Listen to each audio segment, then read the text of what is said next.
This is Dakota News Now, your first alert station. Good evening, I'm Andrea Anderson. And I'm Cordell Wright. Brian Allen away from the desk this evening. With South Dakota seeing its first West Nile case of the year, health professionals are reminding people to be mindful when they step outside to avoid mosquitoes. The West Nile virus itself can be difficult to tell apart from other illnesses. Most people infected actually won't feel a thing. Cooper Seamer is joining us with a health alert here at 6. Cooper, good evening. Yeah, Andrea and Cordell, while the recent flooding and explosion in mosquito populations isn't too worrying for medical professionals when it comes to new cases of West Nile, they still want people to be aware of just what type of virus is out there and how to spot it and manage symptoms.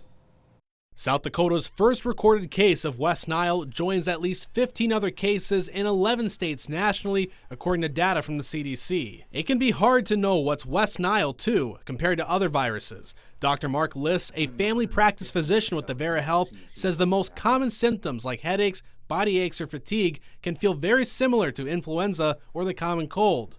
Everything that you'd normally feel with kind of a regular cold, that's what the average person, if you're going to get symptoms, will get with West Nile. Still though, only 1 in 5 people infected with West Nile will actually feel symptoms. However, CDC data says 1 in about 150 people will develop a serious, potentially fatal case, and Liss says that's mainly the concern for people with at-risk situations. People without a good immune system, immunosuppressed patients, going through cancer, elderly patients, people with a lot of chronic diseases, they have a rare chance for actually the neurological symptoms of West Nile. The Calyx mosquito, the main species that carries the West Nile virus, isn't the mosquito now common with the added floodwaters. But even then, there's still a risk of infections from a regular bite.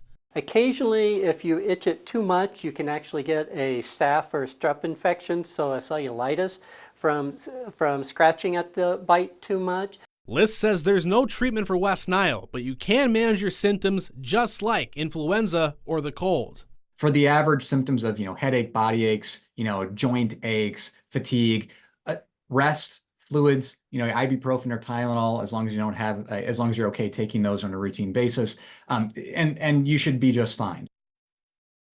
Liss says if symptoms continue to get worse, like getting a severe headache or stiff neck or any neurological symptoms, those people should contact their care providers immediately and seek help. Again, he says those likely to see those severe cases are already the ones at most risk for other severe illnesses.